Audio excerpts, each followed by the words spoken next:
এতিয়ালৈকে ৰাজনীতি অকল হিন্দু মুছলমানৰ হৈ আছে ন মই এই ৰাজনীতিক পৰিৱৰ্তন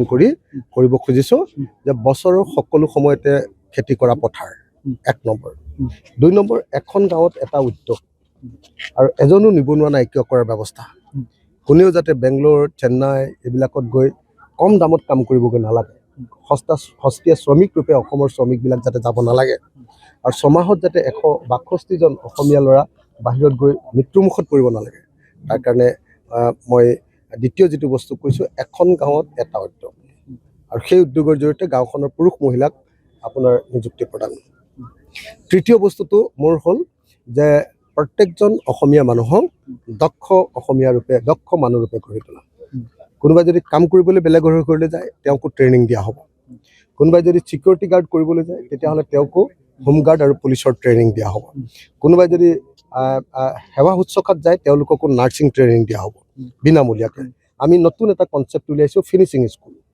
স্কুল শেষ কৰিব ফিনিচিং স্কুলত পঢ়িব ফিনিচিং স্কুলৰ পৰা গৈ ডাইৰেক্টলি নিজৰ জীৱিকা অৰ্জন কৰিব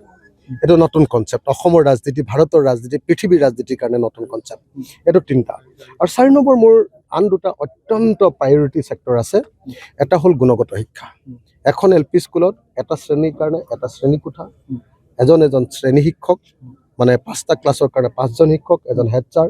আৰু প্ৰত্যেকজন শিক্ষকক ওয়াৰ্ল্ড ক্লাস ট্ৰেইনিং দি গাঁৱৰ ভিতৰত গুণগত শিক্ষা দিয়াৰ ব্যৱস্থা শিক্ষাৰ ক্ষেত্ৰত আৰু স্বাস্থ্যৰ ক্ষেত্ৰত অসমৰ প্ৰতিজন নাগৰিকক মই গুণগত হেল্থ কেয়াৰ সাৰ্ভিস দিব খোজো এতিয়া যেটো স্বাস্থ্য খণ্ডই আটাইতকৈ বেয়া অৱস্থা মাতৃ মৃত্যুৰ হাৰ অসমত ভাৰতবৰ্ষৰ ভিতৰতে 1 নম্বৰ